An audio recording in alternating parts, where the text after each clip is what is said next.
বিনোদন পাড়ায় হামেশাই একটা কথা শুনতে পাওয়া যায়, নায়িকার সঙ্গে নাকি আরেক নায়িকার কখনো বন্ধুত্ব হয় না।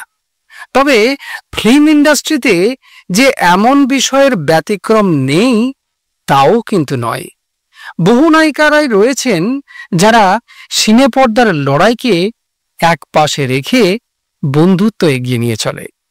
তবে এই গল্প দুই নায়িকার বন্ধুত্বের নয়, বরং রেষারেষির, ঝামেলার।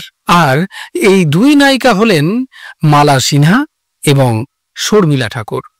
তবে এখনই বলে রাখা উচিত যে এই দুই নায়িকার ঝগড়ার মাঝে পড়েছিলেন মহানায়ক উত্তম কুমারও।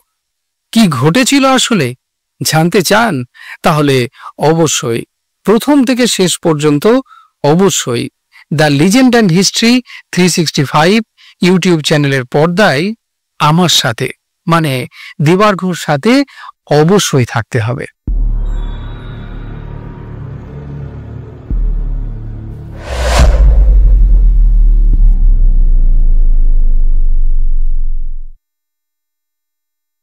কাণ্ডটা এবারে একটু খোলসা করে বলা যাক। সময়টা ৬-এর দশক।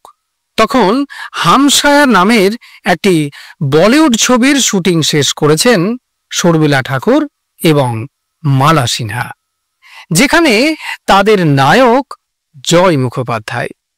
আর সেই সময়েই মুম্বইতে ছবির কাজে উড়ে গিয়েছিলেন উত্তম কুমার। আসলে মালা সিনহার সঙ্গে জুটি বেঁধে তার একটি ছবি করার কথা ছিল। ঠিক সেই সময়েই নায়ক জয় মুখোপাধ্যায় একটি পার্টি আয়োজন করেন, যেখানে নিমন্ত্রিত ছিলেন স্বয়ং উত্তম কুমারও।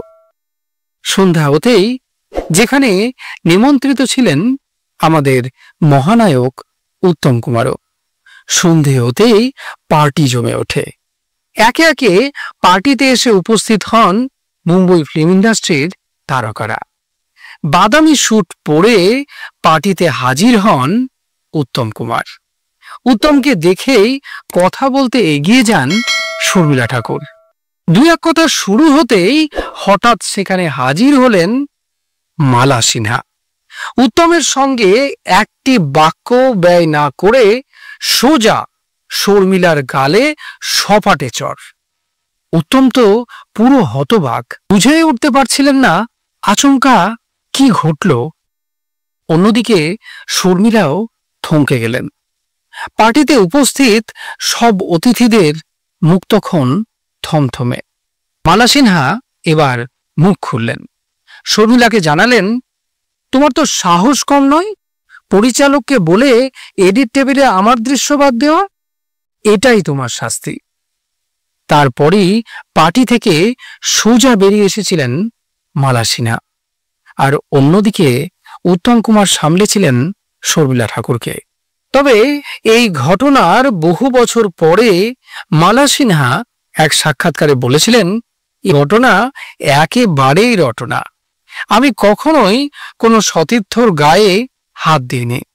ছবিকে হিট করানোর জন্য এমন খবর রটানো হয় ইন্ডাস্ট্রিতে।